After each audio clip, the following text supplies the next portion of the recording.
بسم الله الرحمن الرحيم السلام عليكم ورحمة الله تعالى وبركاته كل توركسان صاحبيال كنا سو dhawaada wararkii ugu dambeeyay qaybta waxaad kula wadaagi doonaa faafaanadii ugu dambeeyay xaaladda bariga dhexe tirada dhimashada weerarada Mareykanka iyo sidoo kale Israa'iil oo isku dhinac ay ku qaadeen Iran oo 700 oo ruux kor u dhaaftay waxaan idin wadaagaynaa xogo arintaasi ku aadan Pakistan iyo Qatar oo weerar isku mid ah ku qaaday Iran haddaba waxaad la wadaagi doonaa iyadoo macluumaad ku aadan Mareykanka wuxuu ka digay in Iran ay bartilmaameedsato goobaha keedka ilaha dhaqaalaha ee Sacuudiga hadii ay noqon lahayd warshada saliidda ee Sacuudiga macluumaad dheeri ayaan idinkaga heenaa Iran waxa ay kordhisay duqeymaheeda ay ka geysanayso gudaha Tel Aviv Israa'iil waxa ay qabsatay dhul hor leh oo gudaha Lebanon ah iyada oo ciidamada Israa'iil ay gudaha u galeen macluumaadkii ugu dambeeyay ayaanu idin la wadaagi doonaa qaybta waxa rabaa inaan ku koofar gareeyo fariinta hanjabaada ah ee Pakistan ay u dirtay Iran arinta la xidhiidha weerarka ay Qatar ay ku qaaday Iran macluumaadada sheegayo in dawladda waddanka Mareykanka digniin culus ay u dirtay dawladda Iran iyo sidoo kale tirada dhimashada waxa laga ogyahay qasaaraha ilaa iyo hadda dhinacyada Mareykanka Israa'iil iyo sidoo kale Iran kala gaaray tan iyo weerarka maalinta afraad maanta galay xogihii ugu dambeeyay ayaa rabaa inaan qaybtan ku soo koobo soo dhawaada saaxiibayaal haddii aad saaxiib nagu cusub nagu soo bir muuqaalka like saaragtaada wax dhisaysan ugu reeb qaybta hoose ee faalada dadweynaha waa hagaagan ku bilaawno wararkeena caawa waxaanu ku bilaabeynaa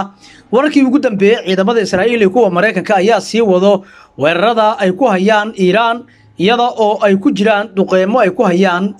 goobaha muhiimka ah ee hay'adaha dawladda Iran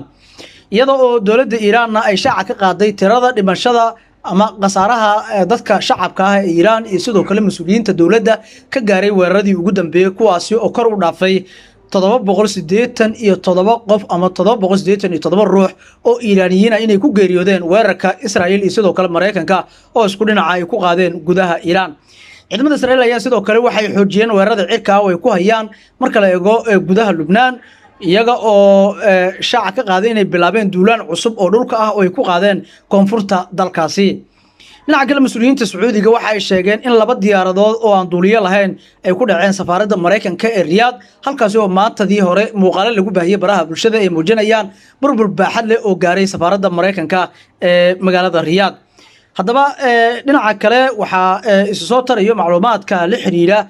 xogaha sheegayo in Iran ay la kulmayso hanjabaado kala duwan oo kaga imaanaya dhinaca dawladaha qaliijka dawladda waddanka Pakistan ayaa u muuqanaysa in xiisadu ay toos ugu soo biirtay iyada oo fariimo digniin culus ah u dirtay Iran haddaba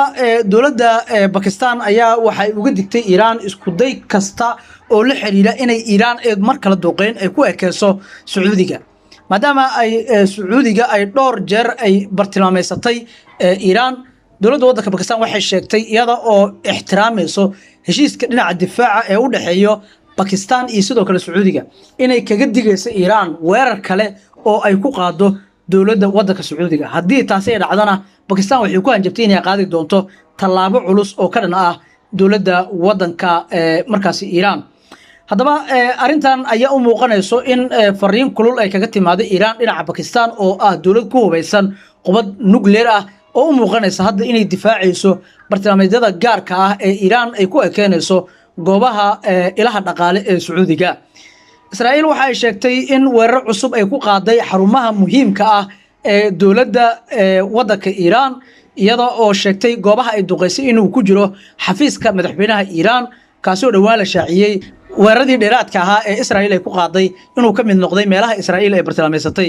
haddaba si guud tirada dhimashada waa 787 ruux ayay kor u dhaafaysaa sida ay shaacisay bisha cas Iran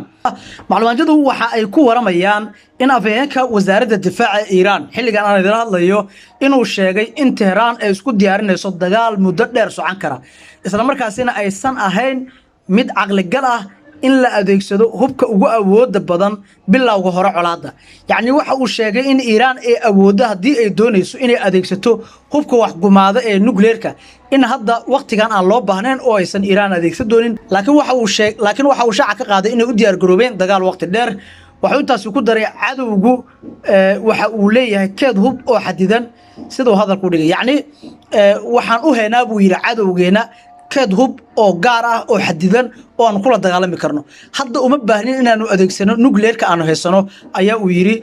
wasiirka difaaca ee Iran hadalkan wuxuu imaanayaa iyadoo madaxweynaha Mareykanka Donald Trump uu ku dhawaaqay in Iran ay ku dhowdahay inuu ka dhamaado qalabka lagu rido gantaalada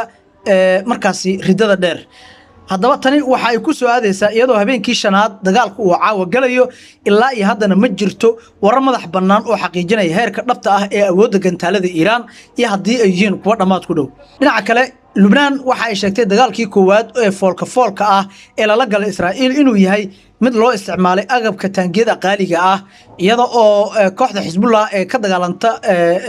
Lubnaan ay shaaca ka qaaday inay gubeen mid kamid ah taangiyadii Israa'iil